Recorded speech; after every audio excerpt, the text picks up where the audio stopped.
Oh, yes, yes. Here we go again. Same old shit dog, just another day. Okay. We're going new colony. We're going crash landed. Going Randy because he's a dick. We're gonna go custom and I'll do some changes here and then I'll get back to you. Okay, we made some minor changes, not anything crazy. We're going to get 115% threat scale. And with the 115% threat scale, we're gonna bump up our quest rewards and raid loot to 115. Then we're gonna drop Scaria Rot from 60 to 50, and then enemy death on down from 100% to 50%, and then insta kills from 100% to 50%. It's just a little balancing I enjoy doing. And actually, considering the scale, let's do this too. Let's drop this 5% each. There we go. And I think that's good enough. Reload anytime, and yep, we're good. Okay, and with this, I'm using the seed LazyxHeart, well, LazyxHeart, and then I have the Tiny Planets, My Tiny Planet mod installed too, because this, I think overall it's just a better world map instead of having a huge ass one for no real reason. Then we got populate everything set to standard. I always put my global coverage to 100% because I just like how it looks. And yeah, that's about it. So we'll generate that and I'll see you on the other end. Okay, and here we are. Let's see here. Not bad, not bad. Okay, so we did arid shrubland last round. So random site. What do we got here? Temperate forest. Okay. It's not really buy anything. But do you know what? That's fine, I guess.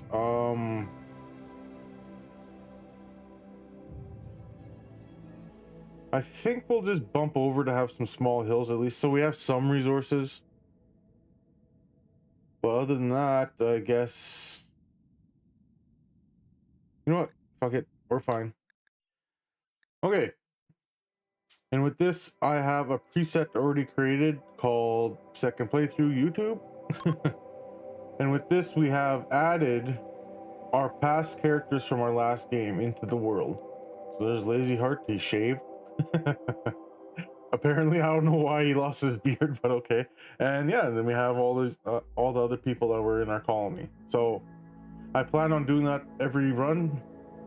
And with this, I shall create the characters and I'll be right back. Okay, and I'm finished with the character creation. Now, I didn't make any changes really. What I did, I rolled Gray in. He's perfect for this run because we are doing a royalty run. So we're gonna try to beat the game doing the royalty thing, royalty quest. Sorry, and he's an envoy of the stars, so you know, like he's very diplomatic and things like that. So I think that's perfect. I think that's perfect. He's kind. He's an animal lover. He had 20 social. I had to bump that down because I got way over my point threshold there. But other than that, I mean, he's pretty good. I mean, he can work on art and stuff while he's not doing anything. And yeah, and it's our job just to take care of this guy, get him his nice room and things like that. Then we got Felix here. She was rolled at 16 years old, and just for purposes of the game, I'm not gonna, I don't know what kind of rule set they have, but 16 is not okay with me. So 19 years old, hard worker, groundbreaker. So she's really good at construction and mining, which is awesome. These were her base stats, so I just left them as that. And then we got Tony. Tony's a boy soldier, a marble doctor, whatever that means.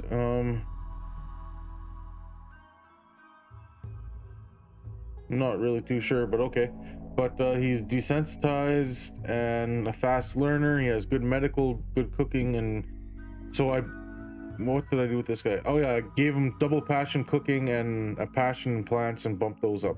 So I had like 300 points left or something like that after I re-rolled this chick or this character. So yeah, and with that, we're gonna get into it. And here we go.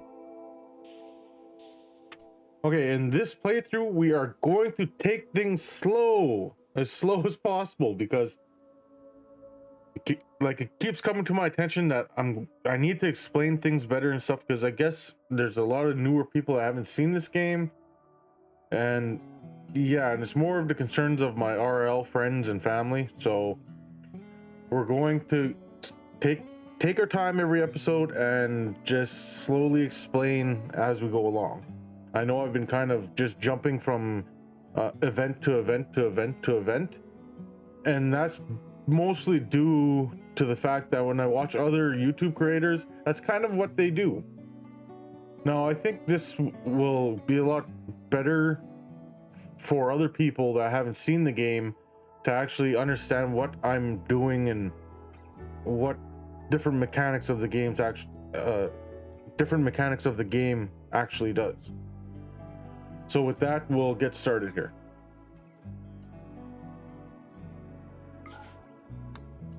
Okay, right there, I pressed the home button, and my home button's keyed to, I guess, right? Yeah, sure. To both this ability right here, allow all, where is it? Right here, allow everything. It's keyed to home too, and that's the same thing as my character editor thing here. And this is a mod too, and I'm only using it to save these pawns. So see, like, they have all these slots for pawns, so that's where we're putting pawns from older games to there, and then putting them into prepare carefully, and then adding them to the world. Okay, so what do we got here?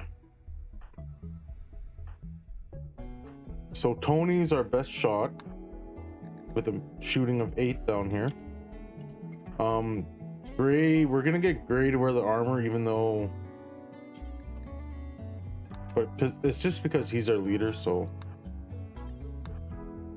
and then you are good at shooting too at 3. Yeah, you can take it, because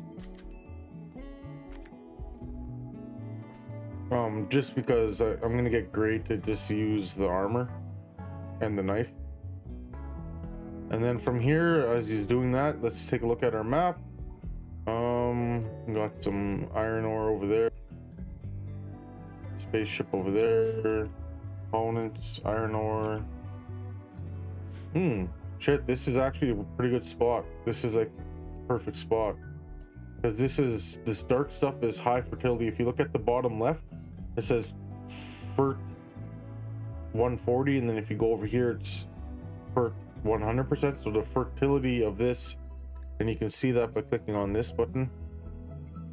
So this is good fertility, this is normal, and this is poor fertility, and this is even worse, or you can't plant on there. Yeah, there we go. And here, and yeah, so I think we'll build in the base of this mountain here. We'll just like extend it out here, and then have our plants this way. Or should I do that? Or should we just build it here? Actually, let's just build it here. Now, we don't really have too much cover from anything. We could block off this area and this area and this area and this area. Oh yeah, I guess we can just focus everything, all our defenses up north here, and block this off too. If we block this off, the only problem we'll have is I'm pretty sure we'll have to mine this out, so that way they can come up and around. But other than that, okay, well, I'll get the foundation. I'll just cut the certain little parts while I need to explain things. Okay, so when you first start off, you want to find a decent area to set up, and then you want to build a stockpile. Now, the stockpile essentially is going to allow basically everything except for chunks and corpses.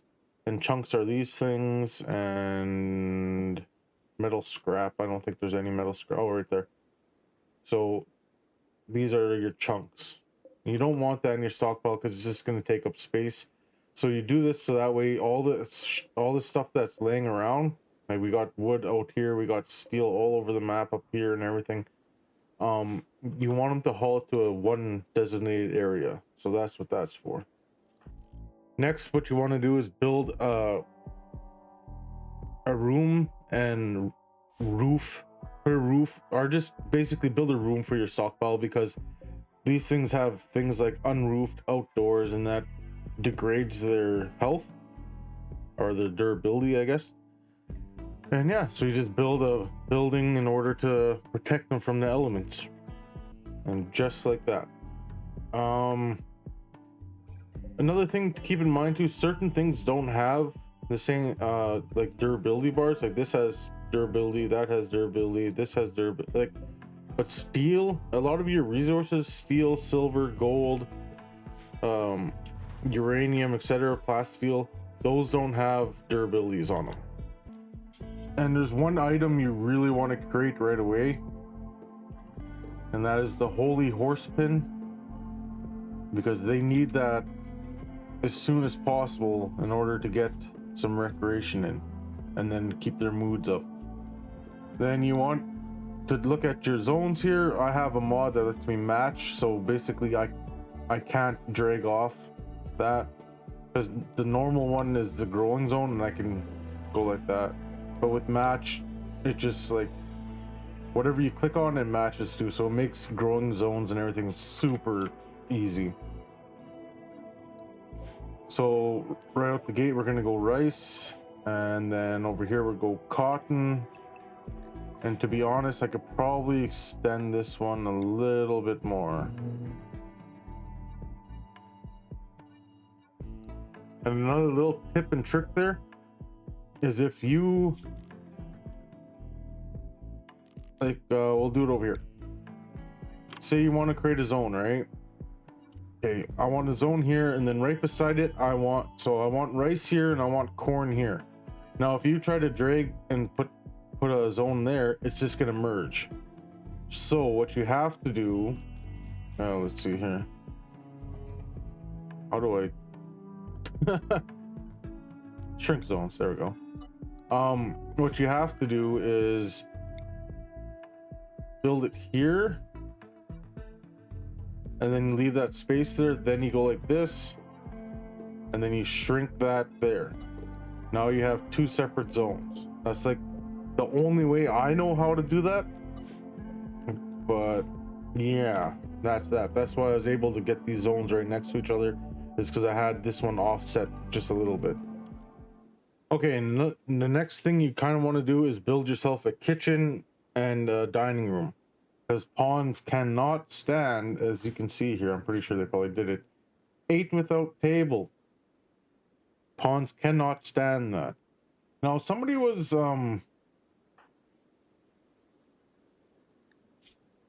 Tony's desensitized, and I figured that might have got rid of that 8 without table thing, but apparently not. Okay, but the good thing is when you first start your game, you have very low expectations. I need to keep myself strong to survive. It's a tough situation, but I'm excited to be founding a new settlement.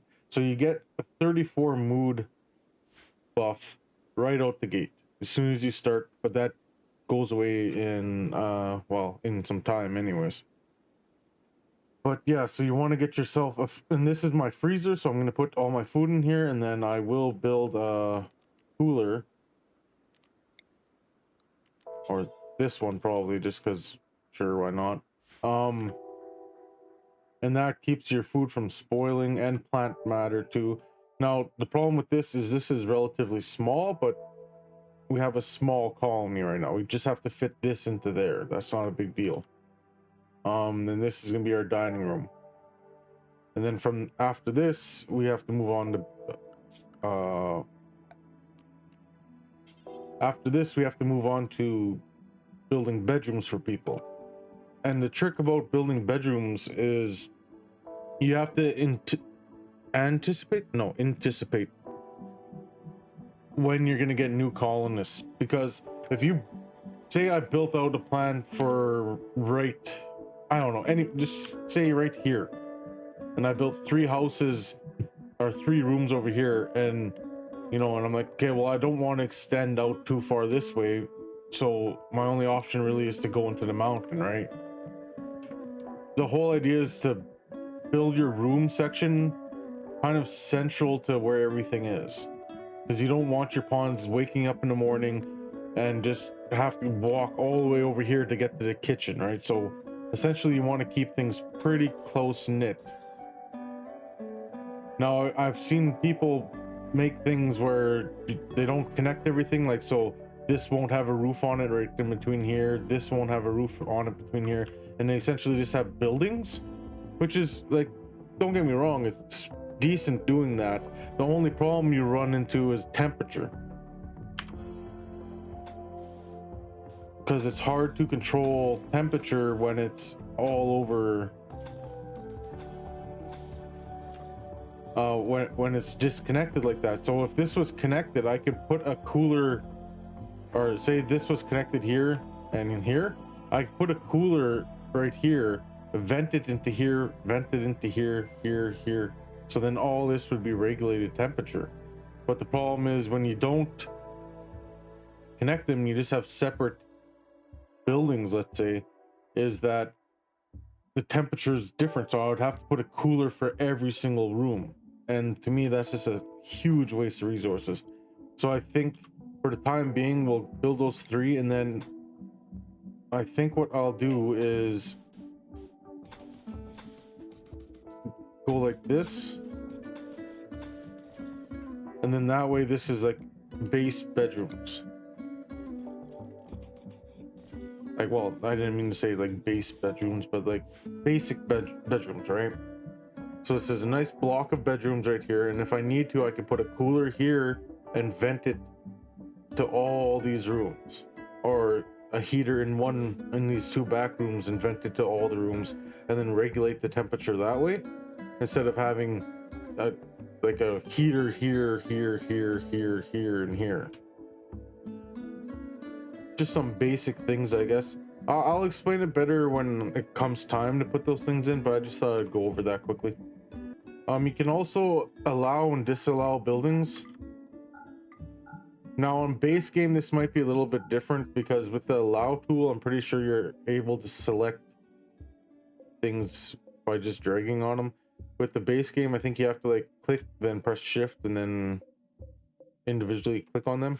But with the allow tool, I'm pretty sure you're just able to do that.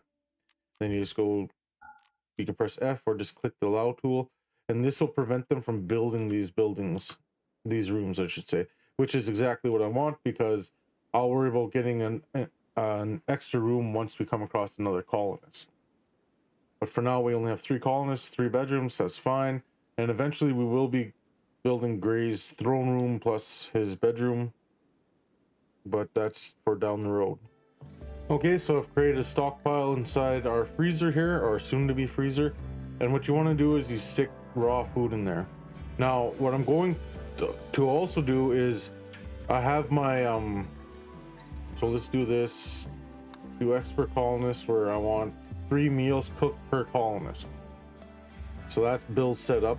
Now I want to take this shelf and put meals in it.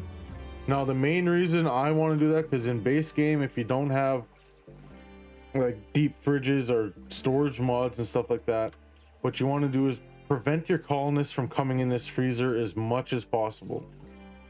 Only time they should be coming in there is to drop like rice off. Other than that, you want them just to grab their meals from here, because the more this door gets opened, the more cold air escapes from it. So you don't want people coming in and out all the time. You just want your cook coming in and out, and that's it when he needs to cook meals. When it comes to windmills, you want to get rid of all the trees that are blocking it, because the turbine won't spin if it has anything blocking it. So you need to get rid of all the trees and stuff.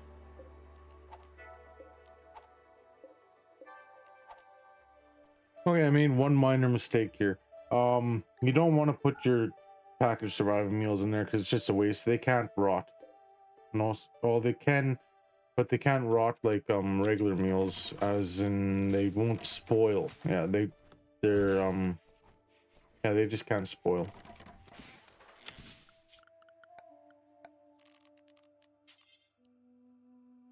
Out of all the mods I would suggest anybody to ever get, wall lights. Wall lights are a must. And with your coolers, you can adjust the temperature with these. And I always set mine -9. I've seen people drop it right down, but I don't see the point of doing that. Okay, now we got our rooms, our kitchen, our freezer, and our dining room finished. Now it's time to set up a workshop. Now, a workshop is pretty simple. You don't need anything extravagant or nothing like that. Oh man, I don't like that. I do not like that. Well, we can bump those out. Actually, I'm gonna do that right now. I do, that kind of stuff bugs me. Keep everything symmetrical as much as we can, I guess. Yeah, so okay. So the workshop, once again, you want to kind of near your pawns, and it could be relatively any size, but I think 10 wide, that's fine. I do know in RimWorld, I think 12 is the most length you can go. So you can make a 12 by 12 room, and you can roof that. But if you were to go 13 by 12, no, because then the 12 by 12. Okay, so yeah, there we go.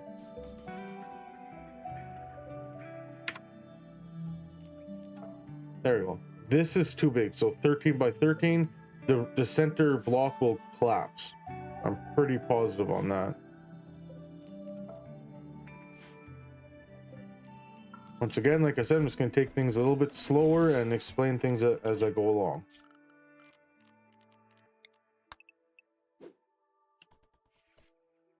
Oh, another little tip, I guess. You want to try to get rid of all the trees and stuff that are blocking it, because normally what you have is a person that's good at cutting plants, like him. Like Tony's good at plants, so you want him to go around cutting these trees, because what will happen is you'll have your constructor who has 2 plants trying to cut down the tree and wasting a whole bunch of time in doing so. So you want to basically get your plant cutter to cut down all the trees and let your constructor build. Oh, and another pro tip. No, I don't know if these are pro tips, but notice how a tree just popped up here after we cut all the things down. What you can do to stop that too is simply make a growing zone in that area. Well, I guess it'd be like right in here. If you made a growing zone there, then nothing else can grow besides the plants you plant, and then when your turbines won't be blocked by just basic plants like your corn and things like that. And on the flip side, you can simply go like this and build a concrete floor, which I think I'm going to do. Steel, we got more steel on the map. Okay, we'll just try to make things look as good as possible, I guess. I'm kind of overextending my building and things like that, but that's just because I want to explain little things as I'm playing the game. Normally I wouldn't go so hard at it, but yeah. This is kind of like a mini tutorial, I guess, in reality. Just a small tutorial, nothing major here. Okay, here we go. We have to name our colony. I'm not too sure what to name it, so I guess whoever's watching this, you guys want to leave a comment or something, just let me know what I should call it, because I'm not too sure. So we are going for a royalty run, and our leader's name, our king, I guess you would say, or our liege or lord, is Gray. So yeah, I'll just throw that out there. Okay, we have our workroom finished. Well, needs flooring, but I mean, that's not a big deal really. What we'll get over here right away is that we have our Gray is really good at art, so we'll try to get that up right away, and we'll get a stone cutter's table up too. And then we'll take the blocks over here and we'll make a door right beside it, because that's just efficiency.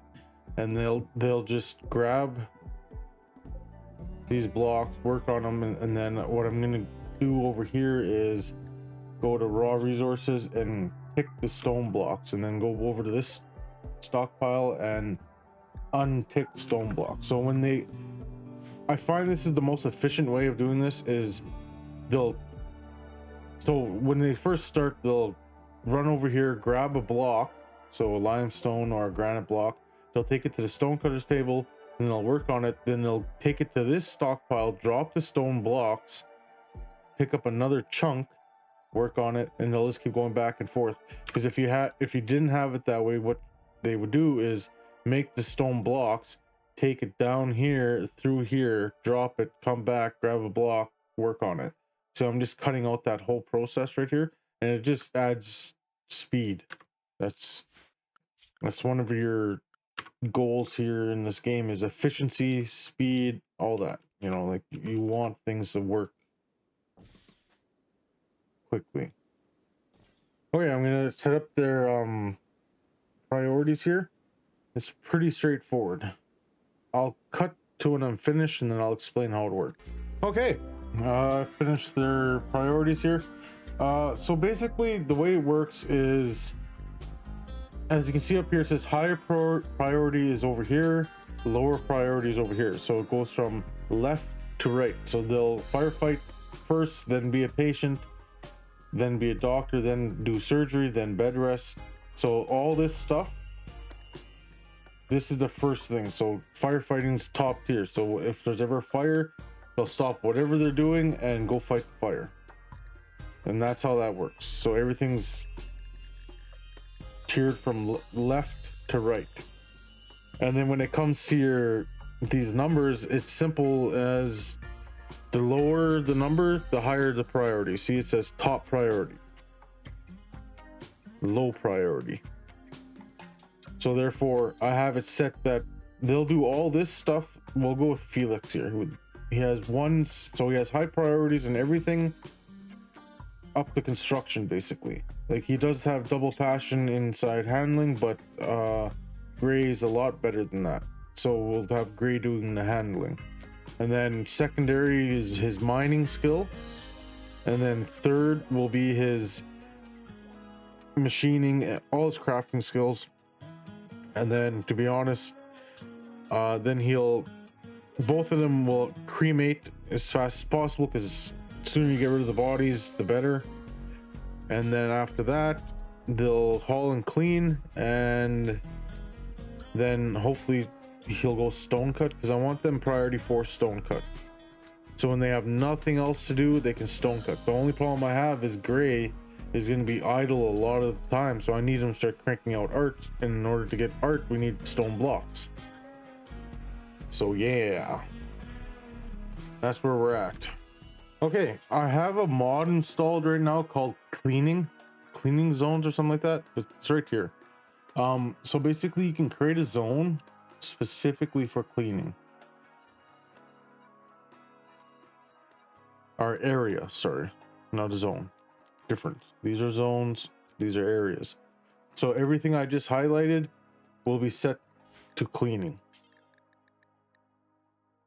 Now, the only reason why you can do this normally. There's a way of doing this without this mod. What you have to do is, where is it? Right here? No, not roofs. Just give me a sec here. Okay, sorry, it wasn't on the right side here. It's over here. So in base rimworld, wherever your home zones are is where they'll clean. They'll clean any area within your home area. Now, what I find best to do is, when you're playing this game, and if you can remember, is to take this box right here. It says toggle automatically expanding the home area around new constructions. So basically, if you build something, a new home area will be put there. What I usually do is tick that off, so I have to actually go here and expand my own home area. Like, say I built a base over here. They won't clean that area or repair it or do anything unless I put the home zone on it. That's how that works. They won't work on any area that's not in your home zone. And what that mod does is just bypass that and just says, whatever area you designate this to, that's the area they're going to clean. And you can see why that's kind of a good quality of life, because then I don't have to worry about doing my own home zones and editing it as much as possible to keep everything more efficient. And now I could just leave the home zone, just do whatever you want, and the cleaning can just be designated to anywhere I want. You know, to separate the two makes things easier. Okay, when it comes to your research, you kind of want to always go battery first. There's very no, that's not how you say it. There's rarely a time you don't want to go for batteries right away, because batteries allow these things, or allow the power from these things to be stored. And I'm pretty sure they work with other things too. Like if you had a geothermal generator, which is over here, I'm pretty sure they charge them too. I'm not 100% on that, but I think that's the case. And I know where are we here? Solar panels do the same thing as windmills, except for solar panels, you know, they only work during the day type thing. Okay, and when it comes to your stone cutting, personally, I just like going stone blocks forever, and then going to your details and shrinking. There's a little circle. See that circle? You can adjust it so it only goes over where you're going to put your blocks. And then just set it to do forever. And there you go. Then it's set. And then so anything within that range. So if I zoom out and go to details, now I can see everything within that circle is going to get worked on. Turned into stone blocks. And if I ever need more stone blocks, I just simply haul these blocks over to here, and then I'll start working on them. Okay, I've run into a little trouble with Tony. I wasn't paying attention too much here, but he's our cook and our planter. That poses a little bit of a problem here, because now he's gonna keep harvesting till he has enough to cook, and then he'll snatch up that food and go cook something, then keep doing that back and forth. And I don't want him to do that. I'd rather him concentrate on the job he's doing and then go do cooking. So what we're going to do is bump his cook and butcher down to 2. That way he'll work on his planting first. Interesting. Actually, yes. I think what I'm going to do is have him to harvest things first, then cook, then go back to sowing the ground. And I guess I can get her to help with sowing too. There's nothing wrong with that. She does have, because it doesn't, your plant skill doesn't matter on sowing. It's just like how much time it takes to sow. That's about it. And like what type of plants you can sow. But I mean, rice is basic, so she can help with that. And when it comes to your bills too, you can pause them. So once he has 9 simple meals cooked, 9 or more, you can pause it, and then you can make it so that, say at 3, or yeah, we'll go with 3. So when our stockpile gets to 3, he'll go back to cooking. And the only reason why you do that is when you have a whole bunch of colonists and you're cooking like 30 meals, you don't want them to be cooking once it gets down to like 25. You want to wait till the stockpile gets down to like 20 and then start cooking, because or else he's just going to be constantly stuck in that kitchen, not able to do other work. And see, this is an example of how good it works. Well, that was cheap. But I mean, notice how she's just coming or going back and forth. That's what you want.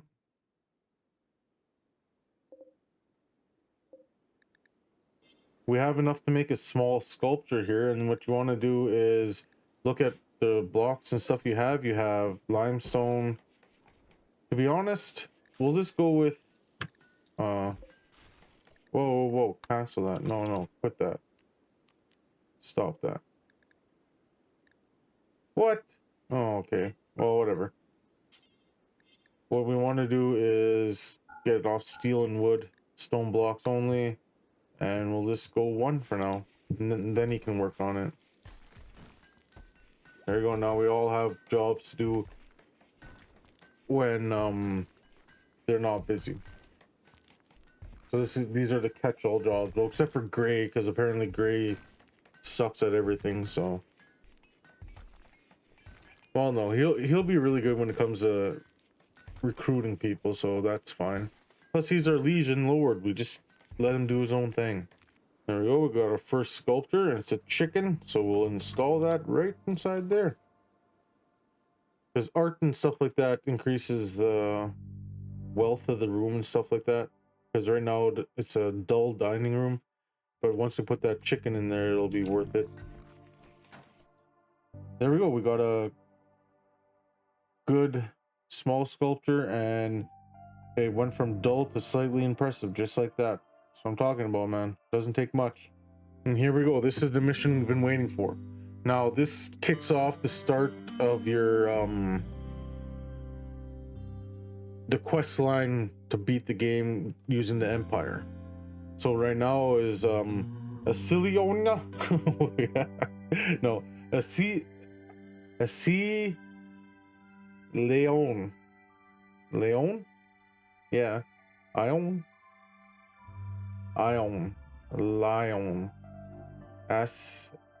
Asai Lion. Maybe that's a Asai Lion. Sure, we'll say it that way. Asai Lion Brasso. A knight from the refugee empire is calling from nearby. His guards were killed in an ambush. He escaped, but is now being followed by a man-hunting monkey. Bostro wants you to keep him safe at Anmin, because apparently that's her name, for a few hours until his shuttle can come pick him up. Okay, so we accept that quest, and we accept it with Gray, because we want Gray to get the honor. And what honor does is basically gives you titles within the Empire, and the more titles you have, or the higher your title, the better benefits you get, as you'll see as we play this. No acceptable. Oh yeah, okay. Yeah, and that's the thing too, because once we get to, like, he's a, what is he? What is he? Anyways, he's a higher tier. Oh yeah, anyways, he's just a higher tier of royalty. So when you get a higher tier of, oh shit, just talking away here, not even fucking paying attention.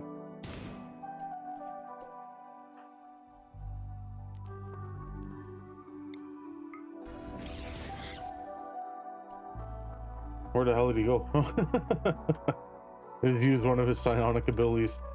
Yes, and you get psionic abilities when you get higher ranks and stuff like that. We'll see it pretty soon here. But I was trying to say that when these guys, what the hell are you doing? Okay, sure. Goddamn, I'm trying to explain something here. When you get higher rank, you get psionic abilities, and you also get things like picky. They get picky basically, so they need certain types of foods in order to be satisfied, certain bedrooms. There's certain things you have to do in order to get them in good moods. So we are gonna have to balance that too as we play.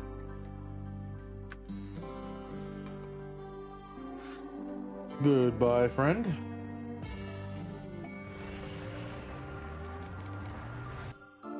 Okay, and with that we have quest complete, quest available, the ceremony, which we take right away. We just accept it, because I've seen people make the mistake that, oh, we need a throne room, we need all these little things, right, in order to meet the requirements to get yeoman. But yeoman isn't the very first title. You don't need nothing, you just get them to freeholder. That's a moot point.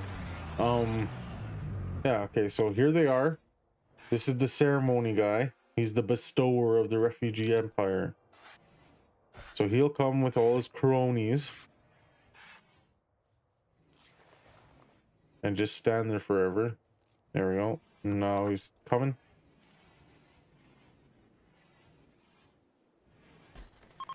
And they'll usually go to the most dignified room if you don't have a throne room. And we take Gray, you right click and do bestowing ceremony. And there's the bar. And boom, yeoman title gained. Now, Gray received the title of Yeoman from the Refugee Empire. Gray has gained the first level of Psylink. He is now a Psycaster. And if you want, you could pause and read this. I'm not gonna bother going through. Oh shit. Okay, never mind. Fine. So in order to use Psycaster abilities, you have to build up Psy focus through meditation, and basically different characters have different forms of meditation, but for the most part I think everybody has dignified, which you use art, so you meditate in front of art. I'll do that shortly. Different people are able to focus on different objects. This depends on person's backstory, traits, and titles. For example, Psycasters with the royal titles meditate on their throne. Psycasters with tribal childhood can meditate at the animate tree and nature shrines. Ascetic Psycasters can meditate to blank walls. Psychopath Psycasters can meditate to graves, ideally with a loved one inside. I didn't know that. And also there's yeah, you can go to their bio and check out what they actually use, which we'll do right away. Upon gaining a new Psylink level, Gray automatically learn these Psylink powers. Stun. Powerful ability. And there we go. Okay, so now he has the Psylink ability, and then we click the eye here like it says. His meditation focus type is dignified and artistic, so those are the list of things that he can meditate to. So basically, he's gonna meditate to this chicken. So let's put a nice little meditation spot there, and we'll put the owner as Gray, and there you go. Then what you want to do is go to their schedule and maybe designate a time for meditation. So we'll say in the beginning of the day and at night. And then what this is your Psy focus. So it's set to, if it gets below this bar, he'll go work on his meditation. But I'm pretty sure the ability itself doesn't cost much. It costs 1% to cast. So in reality, we don't need him to. We'll go 12%. I mean, he doesn't need anything higher than that. So he really loves making these chickens, I'll tell you. You know what, we'll put it inside there just because it'll make the room look nicer, and these guys are spending a lot of time in here, so. You know, we could actually double this up as a recreation room too. I don't see why not. So basically what this is going to look like if you look at their stats, or maybe not. Just give it a sec here. Maybe she'll have it. Yeah, so they have a slightly impressive rec room, slightly impressive dining room, and it's considered a laboratory that's somewhat impressive. And this one would have laboratory. Okay, it just trumped as laboratory. But essentially what you can do is stack everything. So if I wanted to, I could put my dining room in here too, and then I would have basically a somewhat impressive dining room, rec room. Like, you can just stack them. Even if you wanted to put beds in here too, you could put beds. Like, you could stack everything into one square block, and if you have the art and everything, you put all these art pieces inside there, and you increase the value of that room, they'll get a benefit from that. Stacked they'll get a benefit from that stacked all the way through. Like example, like I said, they it would have impressive dining room, impressive rec room, impressive bedrooms, all would be considered impressive barracks, things like that, to make things simpler. Instead of just crafting all these big ass structures to separate everything, you could literally just have one big ass building and just stuff everything in it, and it'd work just fine too. Okay, and with that, the first episode's in the bag. And please do not mind the explanations I'm doing. This is to benefit people that never played the game, so I hope I'm doing an okay job at explaining things. But yeah. So as we progress through this story here, you're gonna see basically all the what royalty has to offer. Hopefully, I've never really fully explored it, so I'm looking forward to that too myself. But yes, so some basic explanations, and we got our base off the ground now. Gray's a yeoman, so we got that to look forward to, and then building the proper, essentially, castle for him to live in. So we have all that to look forward to.